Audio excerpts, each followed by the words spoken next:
মুহররম মাসের মাহাত্ম্য এবং ফজিলত জানতে চাই, বিশেষ আমল থাকলে আমলগুলো জানতে চাই। আলহামদুলিল্লাহ, মুহররম মাস আমাদের খুবই নিকটে। মুহররম মাস হিজরি বর্ষের প্রথম মাস এবং সম্মানিত 4টি মাসের একটি। আল্লাহ সুবহানাহু ওয়া তাআলা কোরআনে কারিমে বলেছেন, ইন্না ইদ্দাতাশ শুহুরি ইনদাল্লাহি 12 শাহরান ফি কিতাবিল্লাহি ওয়া মা খালাকাস সামাওয়াতি ওয়াল আরদ মিনহা আরবাআতুন হুরুম। নবমণ্ডল এবং ভূমণ্ডল সৃষ্টির দিন থেকে আল্লাহর কাছে বছরের গণনায় 12টি মাস রয়েছে, তবে এর মধ্যে 4টি মাস হলো বিশেষভাবে সম্মানিত এবং মর্যাদাপূর্ণ। এই সম্মানিত 4 মাসের একটি হলো মুহররম। মূলত 3টি মাসই ধারাবাহিক সম্মানিত 4 মাসের মধ্য থেকে। তার একটি হলো জিলকদ, অপরটি জিলহজ, আর শেষটি হলো মুহররম। আর 4র্থ নম্বর মাসটি হলো রজব মাস, যেটি শাবান এবং জুমাদা সানিয়ার মাঝামাঝি মাস। তো এই মুহররম মাসটি যেহেতু সম্মানিত 4 মাসের একটি, জন্য সম্মানিত মাসের মধ্যে যেরকম যুদ্ধ বিগ্রহ করা আল্লাহ তাআলা আমাদের জন্য হারাম করেছেন, কোরআন কারিমে আয়াত রয়েছে। এর বাইরে অসম্মানিত মাসগুলো সম্পর্কে আল্লাহ বলেছেন, ফালা তাজলিমু ফিহিন্না আনফুসাকুম, তোমরা নিজেদের প্রতি অবিচার করবে না এই মাসগুলোতে। সেজন্য গুনাহ থেকে বেঁচে থাকার জন্য বিশেষভাবে আমরা সচেষ্ট থাকবো ইনশাআল্লাহ। আর মুহররম মাস সম্মানিত মাস হিসাবে তার যে বিশেষ সম্মান রয়েছে সেটা রক্ষা করার পাশাপাশি স্পেশালি মুহররম মাসের একটা করণীয় আছে, সেটি হলো বেশি বেশি নফল রোজা রাখা। নবী করিম সাল্লাল্লাহু আলাইহি ওয়াসাল্লাম বলেছেন, আফদালুস সিয়ামি বা'দা রমাদান শাহরুল্লাহি মুহররম, অর্থাৎ রমজানের পরে সবচেয়ে উত্তম রোজা হলো আল্লাহর মাস মুহররম মাসের রোজা, যেটা সহিহ মুসলিমে বর্ণিত হয়েছে। বিধায় মুহররম মাস জুড়ে বেশি বেশি নফল রোজা রাখার চেষ্টা আমাদের করা দরকার।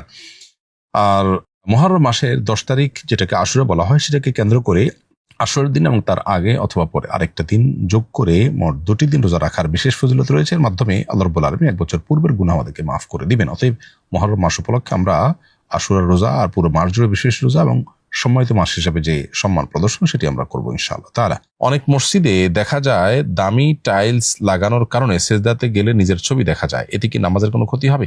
এরকম টাইলস লাগানো উচিত নয়, এরকম পাথর লাগানো উচিত নয়, যেটা দিকে তাকালে নামাজি ব্যক্তি নিজের চেহারা দেখতে পাবে এবং মনোযোগ সেদিকে চলে যাবে। বরং মনোযোগ নষ্ট হওয়ার মতো কোনো বিষয় নামাজের মধ্যে রাখা উচিত নয়। সম্প্রতি আমি হজ থেকে ফিরেছি। এটা আমার জীবনের প্রথম দেশের বাইরে যাত্রা ছিল, তাই পরিবারের সবার জন্য উপহার কিনে এনেছি। আমার বাবা বলছেন কেনাকাটা করার কারণে আমার হজ কবুল হয়নি। তিনি আমাকে বকাঝকা করছেন আর বলছেন আমি নাকি সব টাকা নষ্ট করে এসেছি। তাহলে কি আমার ফরজ হজ আদায় হয়নি? এখন আমার করণীয় কি? হজের সাথে কেনাকাটার আসলে কোনো সম্পর্ক নেই। কেনাকাটা করলে হজ নষ্ট হয়ে যায় এমনটি মনে করার কোনো কারণ নেই। হজের যে আমলগুলো সেগুলো যদি আপনি যথাযথভাবে করে থাকেন, পাশাপাশি আপনি যদি হালাল উপার্জন থেকে হালাল জিনিসপত্র কেনাকাটা করে থাকেন, তাহলে সেক্ষেত্রে সেটা সম্পূর্ণ জায়েজ। এক্ষেত্রে আপনার বাবা যেটি বলছেন সেটি ভুল বলছেন।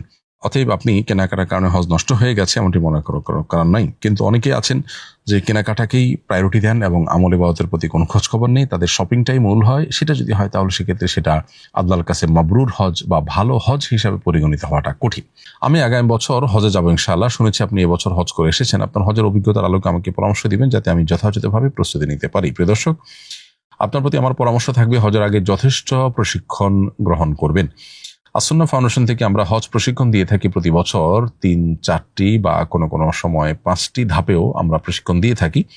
আমাদের 500 লোক এর সংকলন হয়, এরকম একটি অডিটোরিয়াম আছে। সেখানে আমরা এক ধাপে সবাইকে ট্রেনিং করিয়ে শেষ করতে না পারলেও কয়েক ধাপে আমরা সবাইকে প্রশিক্ষণের আওতায় আনার চেষ্টা করি। সেখানে 6 থেকে 7 ঘন্টা ব্যাপী প্রায় 400 স্লাইড প্রেজেন্টেশনের মাধ্যমে হজের পূর্ণাঙ্গ প্রশিক্ষণ দেওয়া হয়ে থাকে। এর বাইরেও আরো বিভিন্ন ওলামা ইকরাম বিভিন্ন উদ্যোগে বিভিন্নভাবে তারা হজের প্রশিক্ষণ দিয়ে থাকেন। বিধায় যথাযথভাবে হজের প্রশিক্ষণ নেবেন, এটি হলো আপনার প্রতি আমার পরামর্শ। আর দ্বিতীয়ত হলো হজকে বিস্তারিতভাবে জানবার জন্য আপনি একাধিক বই পুস্তক আগাগোড়া পড়বেন, সম্ভব হলে গ্রুপ স্টাডি করবেন। এর মাধ্যমে আপনার হজের বিষয়টা আপনার জন্য সহজ হবে এবং আপনি পারফর্ম করতে পারবেন ইজিলি ইনশাআল্লাহ। আল্লাহর কাছে দোয়া তো করবেনই, আল্লাহ যেন আপনাকে হজ সহি শুদ্ধভাবে সঠিকভাবে করার তৌফিক দান করেন। কারণ হজ করতে গিয়ে টুকটাক তো বটেই, কোনো কোনো ক্ষেত্রে বড় বড় ভুল পর্যন্ত করে অনেকে আসেন, যেটা পরবর্তীতে তার প্রায়শ্চিত্তের কারণ হয়। নবীজি সাল্লাল্লাহু আলাইহি সাল্লামের পেশাবও সুগন্ধ যুক্ত ছিল বলে সিরাতের এক বইয়ে পড়েছিলাম। তাহলে কি নবীজির পেশাব পবিত্র ছিল এবং তার সুগন্ধি বা পানির মতো ব্যবহার করা যেত? নবী করিম সাল্লাল্লাহু আলাইহি সাল্লামের ঘামে সুগন্ধি ছিল, এটি বিশুদ্ধ হাদিস দ্বারা প্রমাণিত। কিন্তু তার পেশাবের সুগন্ধি ছিল এ মর্মে কোনো বিশুদ্ধ হাদিস আমাদের জানা নেই। যারা নিয়মিত নামাজ রোজা কিছুই আদায় করে না, এমনকি শুক্রবার জুমার নামাজও পড়ে না, কিন্তু আল্লাহকে বিশ্বাস করে, এদের ব্যাপারে শরিয়ার বিধান কি? যদি কেউ নামাজ রোজাকে ফরজ বলে স্বীকার করে কিন্তু অলসতার কারণে পড়ে না, এরা মুসলমান বলে গণ্য হবে। আর যদি নামাজ রোজাকে ফরজ বলে স্বীকারই না করে, তাহলে সেক্ষেত্রে কাফির বলে গণ্য হবে এবং সেক্ষেত্রে সে নামাজ অস্বীকারী হিসাবে বিবেচিত হবে এবং ফলে সে ইসলাম থেকে খারিজ হতে পারে। আজকের ফজরের নামাজের সময় তাশাহুদ পড়ার সময় ঘুমের ঝিমুনি আসে, আবার পড়ি, আবার ঝিমুনি আসে, এভাবে কয়েকবার হয়েছে। এভাবে নামাজ শেষ করেছি, আমার নামাজ হয়েছে কিনা, আবার পড়তে হবে কিনা?